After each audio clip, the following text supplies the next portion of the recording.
আসসালামু আলাইকুম গাইস, চলে আসলাম নতুন একটা রেসিপি নিয়ে। সেটা হচ্ছে রোস্ট। ঘরে যা যা মশলা ছিল তা দিয়ে আমি আজকে রোস্ট রান্না করবো। এখানে দেখতেই পাচ্ছেন বেরেস্তা করে নিয়েছি। আর বেরেস্তা করে নেওয়ার পর বাকি তেলে আমি এই মাংসগুলো একটু ভেজে নিব, হালকা করে ভেজে নিব, জাস্ট একটু কালারটা চেঞ্জ হবে। দেখতেই পাচ্ছেন আমি কড়াইতে মাংসগুলো দিয়ে দিলাম। মাংসগুলো দিয়ে দেখতে পাচ্ছেন নেড়ে চেড়ে মাংসগুলোকে জাস্ট কালারটা চেঞ্জ হলে একটু ব্রাউন কালার চলে আসলে আমি মাংসটাকে উঠিয়ে নিচ্ছি। মাংস বেশি ভাজলে আবার রোস্ট একটু মজা হয় না। মাংসটা যত কম ভাজবেন শুধু কালারটা চেঞ্জ হবে, তাহলে দেখবেন সফটনেসটা মাংসের ঠিক থাকে। এইখানে দেখতেই পাচ্ছেন আমি যে পাতিলে রোস্ট রান্না করবো সেই পাতিলে সবগুলো গরম মশলা নিয়ে নিলাম। গরম মশলা নিয়ে নেওয়ার পর আমি এখানে বেরেস্তা ভেজে নিয়েছিলাম, যে এখান থেকে বেরেস্তা দিয়ে দিয়েছি। তারপর দিয়ে দিচ্ছি হচ্ছে আদা বাটা, রসুন বাটা, আর এখানে দিয়ে দিচ্ছি হচ্ছে টমেটো 2-3 টেবিল চামচ টমেটো সস দিয়ে দিচ্ছি। সসটা দিয়ে দেওয়ার পর, টমেটো সসটা দিয়ে দেওয়ার পর আমি ভালোভাবে একটু নেড়ে চেড়ে কষিয়ে নেব মশলাটাকে। আর টমেটো সস দিয়ে দেওয়ার পর এখানে আমি পর্যাপ্ত পরিমাণ আমার স্বাদ অনুযায়ী লবণ দিয়ে দিচ্ছি। লবণটা দিয়ে দেওয়ার পর এখানে হালকা একটু ঝালের জন্য আমি মরিচের গুঁড়া দিয়ে দিচ্ছি।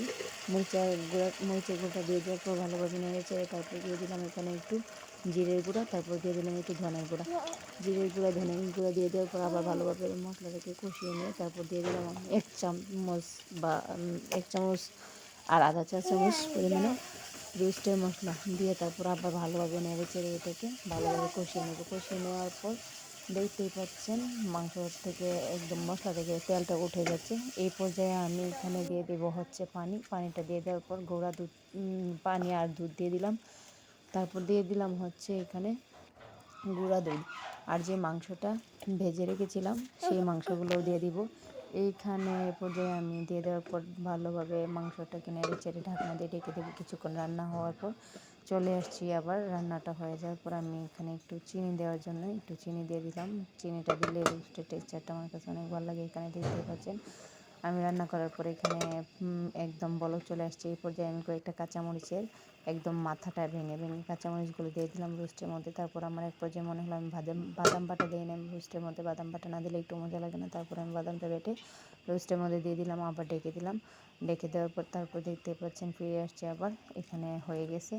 আর বাদামটা আমি যে পাতিলে নিয়েছিলাম সেই বাটিটা ভালোভাবে ধুয়ে বাদামটাকে একদম পরিষ্কার করে বাটিটা ধুয়ে দিয়ে দিলাম। তারপর আবার ঢেকে দিলাম। কিছুক্ষণ পরে দেখতেই পাচ্ছেন আমার একদম একটু রান্না হয়ে যাওয়ার পর রোস্টের ঝোল টোল একদম শুকিয়ে আসছে। এই পর্যায়ে রোস্টটা দেখতে গ্রেভিটা এমন হচ্ছে, আমার কাছে বেশি শুকালে ঝোলটা মজা লাগে না, এরকম রাখলেই ভালো লাগে। এই পর্যায়ে আমি হালকা বেরেস্তা দিয়ে তারপরে এই রোস্টটাকে ঢেকে নামিয়ে ফেলবো। আমার রোস্ট রান্নাটা হয়ে গেছে। আপনারাও চাইলে এভাবে ঘরে রোস্ট রান্না করতে পারবেন, দুর্দান্ত স্বাদ হয়। এভাবে রোস্ট রান্না করে একটু ট্রাই করবেন।